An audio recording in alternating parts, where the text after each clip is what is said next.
अंशु, क्या बात है बेटा? माँ, अरे बात तो बता, बात क्या हुई है? रो क्यों रही है? किसने कुछ कह दिया क्या? ऐसे ऐसे बैग ऐसे किस लिए आई है तू? क्या बात होगी? मेरे घर में नहीं माँ। बेटा रो मत तू। रोएगी ना तो देखो मेरे को बिल्कुल अच्छा नहीं लग रहा। कुछ बात हुई है क्या? है? चल चल अंदर चल, अंदर चल। अरे वंशु, बिटिया क्यों रो रही है? देखो ना, जब से आई है तब से रोई जा रही है, बता भी नहीं रही क्या बात हुई है। क्या वंशु, क्या बात हुई बेटा? माँ, पापा, मैं वो घर छोड़ आई। घर घर छोड़ाई? छोड़ाई? तू पागल है क्या? तेरे को पता भी तू क्या बोल रही है? घर छोड़ाई? मजाक है क्या कोई? पागल, ससुराल है ना, वो भी अपना घर होता है। भला छोड़ाई, ये कोई बच्चों वाली बातें थोड़ी होती हैं। पापा, मैं कोई मजाक नहीं कर रही हूँ, मैं सच में वो घर छोड़ आई। अब मैं उस घर में कभी नहीं जाऊंगी। बेटा ऐसे थोड़ा होता है कि बोल दिया घर छोड़ाई तो छोड़ दिया। चल अरे ठीक कुछ है। बता तो सही, हम तभी तो तेरे ससुराल वाले से बात करेंगे। कोई जरूरत नहीं है बात करने की उनसे, ना मुझे उनका कुछ सुनना है और ना उनसे कोई बात करनी है। मुझे बताएगी क्या बात हुई है? कोई बात नहीं हुई पापा, तो नहीं बताएगी तू? मुझे उनके बारे में कोई बात नहीं करनी। बस मैंने ये फैसला ले लिया है कि मैं अब उस घर में कभी नहीं जाऊंगी। अच्छा एक बात बता, दामाद जी ने कुछ बोला? पापा, किसी ने कुछ कहा हो या नहीं कहा हो, लेकिन अब मैंने फैसला ले लिया है, मैं वहां नहीं जाऊंगी। वहां नहीं जाऊंगी तो कहाँ जाएगी? वो ससुराल है तेरा।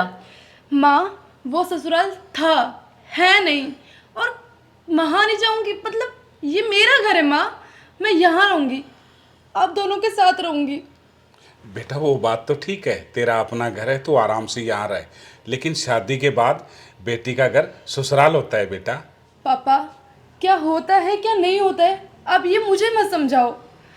बस उस घर की बातें अब मेरे सामने मत करना, और इस घर में होनी नहीं चाहिए उनकी बातें। देख बेटा, ऐसे बगैर सच जाने हम तेरा घर बर्बाद नहीं होने देंगे।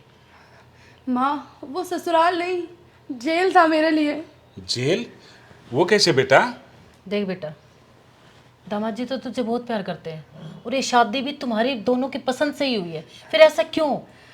ये शादी सबसे गलत फैसला था मेरा। अगर मुझे पहले पता होता तो मैं ये शादी करती ही नहीं। बेटा कुछ बताएगी भी या ऐसे ही टेंशन देती रहेगी? क्या क्या बताऊँ माँ, आपको तो मैंने बता भी रखा है। वो घर नहीं, जेल है मेरे लिए।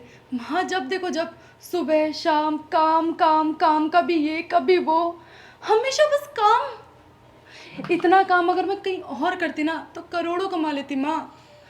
उन्होंने मुझे बहू नहीं नौकरानी बना के रख दिया, परेशान हो गई थी मैं। बेटा जहाँ तक मुझे पता है समधन जी ऐसी तो नहीं है, मेरी फ़ोन पे भी बातें होती हैं, मैं मिला भी हूँ, उनमें तो मुझे कोई कमी नज़र नहीं आई। हाँ पापा, मैं ही झूठ बोल रही हूँ, वो तो आपके लिए सच्चे है ना, आपको तो वही अच्छे लगेंगे। लेकिन बेटा तूने इतनी सी बात के लिए अपना घर छोड़ दिया? इतनी सी बात माँ, ये मेरे लिए बहुत बड़ी बात है। लेकिन बेटा तू माँ बात बस, अब पानी सर से ऊपर हो चुका है और मुझे उस घर में नहीं जाना, ये मैंने आप दोनों से कह दिया और फाइनल डिसीजन है। प्लीज़ अब उस घर के बारे में मेरे से कोई बात मत करना, मैं जा रही हूँ अपने कमरे में। बेटा बात तो सुनो। बेटा सुन तो सही। वंशु, वंशु की मम्मी, बात तो काफ़ी बढ़ चुकी है, बिटिया से एक बार अकेले में तुम बात करो, पता नहीं उसके मन में क्या चल रहा है क्या नहीं। शादियां रोज़ रोज़ थोड़ी होती हैं, एक बार बात करो तुम बेटी से। ठीक है।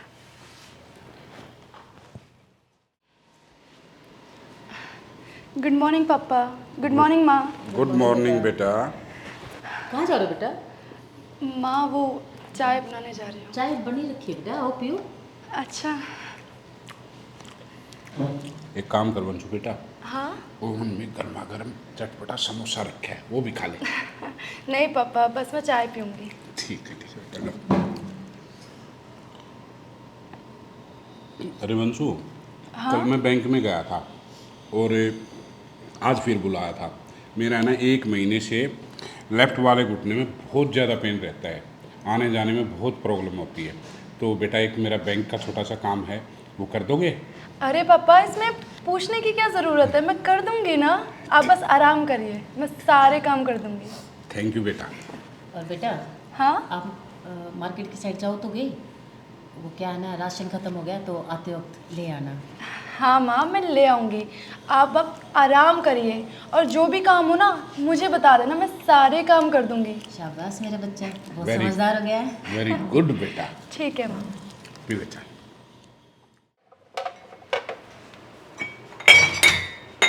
अरे वंशु बेटा, हाँ माँ। अब मैं तब तक खाना बना देती हूँ और आप एक काम कर दोगे हाँ बेटा, बर्तन धो दोगे आप? हाँ माँ, धो दूँगी। ठीक है बेटा। और हाँ, आज वो काम वाली नहीं आई तो पोछा भी लगा देना बेटा। ठीक है माँ। ठीक है मेरा अच्छा बेटा।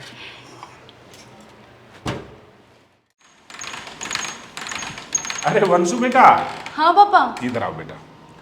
तेरी मम्मी है ना, आजकल बहुत आलसी बन चुकी है, ना ही पौधों में पानी देती है। और देख वो गाड़ी मेरी कितनी गंदी है, कपड़ा तक नहीं मारती, ना पहले साफ सफाई रखती थी। बेटा इन पौधों में पानी दे दे और मेरी गाड़ी की थोड़ी सफाई करवा दे। ठीक है पापा, आप टेंशन मत लो, मैं ये भी कर दूँगी। ठीक है बेटा, थैंक यू बेटा। अरे कोई बात नहीं।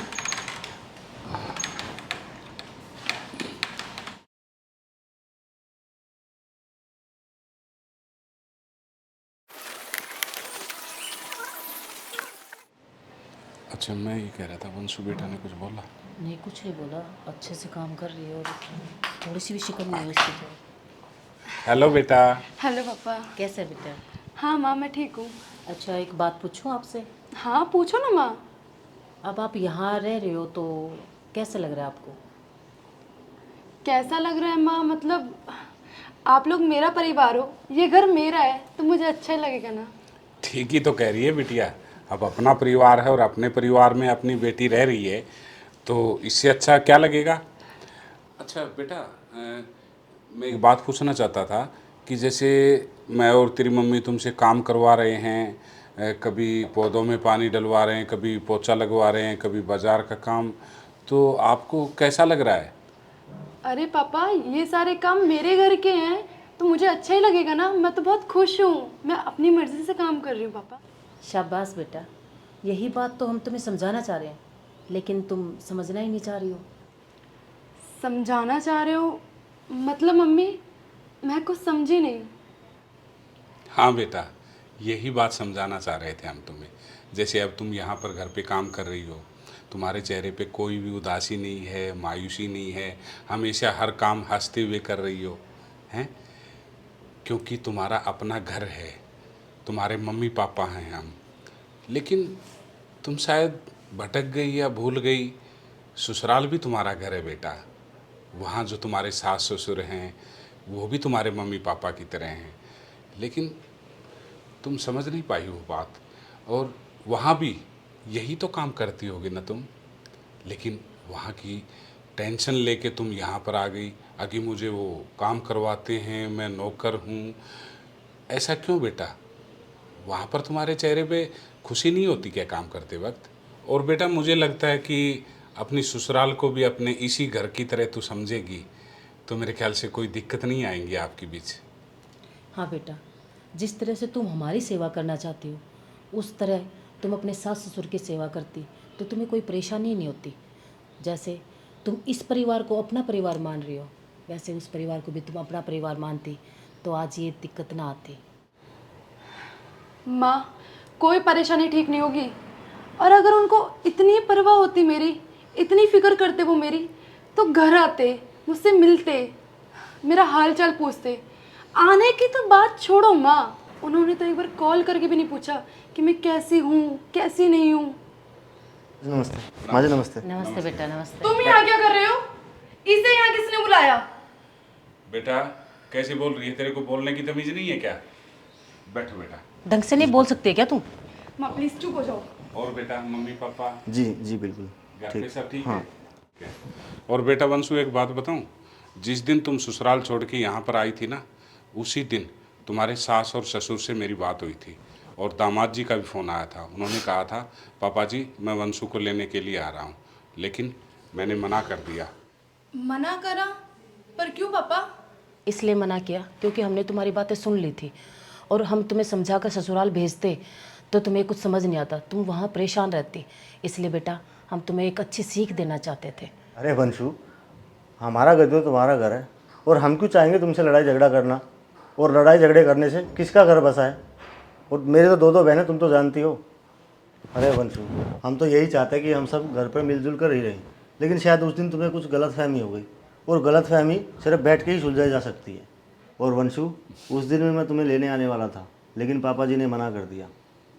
और उसके बाद जो कुछ तुम्हारे साथ ही हो रहा है, वो पापा जी ने तुम्हारे को सबक सिखाने के लिए किया है। हाँ माँ पापा, आप लोग सही कह रहे हो। मैंने जल्दबाजी में बहुत गलत फैसला ले लिया, और मैं आज के बाद ऐसा गलत फैसला कभी नहीं लूँगी। सुमित, तुम भी मुझे माफ़ कर दो। I am sorry. अरे वंशु, इसमें गलती की क्या बात है? अब आप अपनी गलती एक्सेप्ट कर रहे हो तो इससे अच्छी बात क्या है? और हमारे से भी कुछ गलती हुई होंगी। चलो, अब मम्मी पापा वेट कर रहे हैं, चलें? हाँ ठीक है पापा जी, मुझे ध्यान रखना अपना। ठीक है बेटा। ठीक है मम्मी। ठीक है पापा। आ जाओ जल्दी अब। नमस्कार दोस्तों, आपको हमारी वीडियो कैसी लगी अपने विचार ज़रूर कमेंट में लिखना। और दूसरी बात क्या है कि हमारा परिवार, हमारा समाज, हमारे बच्चे सब एक परिवार का हिस्सा हैं, और हम अपने बच्चों को बड़े प्यार से उनकी परवरिश करते हैं, उनकी एजुकेशन कराते हैं, उनकी हर ख्वाहिश पूरी करते हैं, और बच्चे बड़े हो जाते हैं। जैसे कि इसमें हमारी बिटिया थी, बिटिया की शादी की, क्योंकि बिटिया तो पराया धन होता है, और एक न एक दिन उसकी शादी कहीं ना कहीं हमें करनी पड़ती है। और उसी तरीके से जैसे बिटिया अपने ससुराल में गई और उसको लगा कि यहाँ तो बहुत सारा काम है, लेकिन माँ बाप का ये फ़र्ज़ होता है अपने बच्चे जितने भी हैं उनका माइंड वॉश कैसे करें, उनको एक दोस्तों की तरह कैसे समझाएं, कैसे उनको बताएं कि बेटा जैसा अपने मम्मी पापा होते हैं ऐसे ही अपने जो ससुराल के जो मम्मी पापा हैं, जैसे उनके हस्बैंड के मम्मी पापा हैं, तो उनके मम्मी पापा भी आपके अपने मम्मी पापा होते हैं। और हम उनको अगर मम्मी पापा समझेंगे तभी तो वो हमारे को बेटा और बेटी समझेंगे। तो इस सास ससुर के जो एक रिश्ता है उसको अगर हम मम्मी पापा और बेटी के रिश्ते में बना ले तो ऐसी दिक्कतें नहीं आएंगी। और जैसा कि बेटी अपने घर पे काम करती है तो उसको भी ऐसा ही लगेगा ससुराल में कि जैसे वो अपने ही घर में काम कर रही हो। तो मेरी रिक्वेस्ट उन सास ससुर से भी है कि अपनी बहुओं को प्यार दें ताकि वो भी आपको प्यार दें। और जितने भी लड़कियों के मम्मी पापा हैं उनके पीहर वाले, उनको भी मैं एक सलाह दूंगा कि उनको ससुराल के प्रति, सास ससुर के प्रति, उसके हस्बैंड के प्रति कोई भड़काऊ बात ना करें, क्योंकि जिन घरों में ऐसी भड़काऊ बातें होती हैं वो रिश्ते पुलिस स्टेशन, कोर्ट, तहसील वहाँ चले जाते हैं, और वो हमारे हाथों की बात नहीं होती। उनके फैसले फिर हम नहीं कर सकते, सिर्फ़ और सिर्फ अदालत ही करती है। और मैं नहीं चाहता कि कोई भी परिवार अदालत तक जाए और वो परिवार अलग अलग हो, क्योंकि इकट्ठा रहने में ही जो मज़ा है, जो प्यार है, वो अलग अलग रहने में कभी भी नहीं होता। हाँ, एक बार कई बार सोच लेते हैं कि बेटी के रिश्ते को तोड़वा के हम दूसरी जगह शादी कर लें। नो, कभी भी नहीं। एक जगह शादी हो गई, जहाँ प्यार वहाँ मिलेगा, वो दूसरी जगह नहीं मिलेगा, बिल्कुल भी नहीं मिलेगा। क्योंकि हमारा समाज बहुत नेगेटिविटी से भरा हुआ है, पॉजिटिविटी बिल्कुल ख़त्म हो गई है। क्योंकि खान पान, हवा, समाज, भाईचारा, हर एक दिल में, हर एक मन में जहर भरा हुआ है। तो हमें इन रिश्तों को बड़े प्यार और सम्मान के साथ संभाल के रखना है, क्योंकि एक परिवार, समाज ही हमारे समाज की ताकत है। नमस्कार दोस्तों, राम राम, जय हिंद, जय हरियाणा।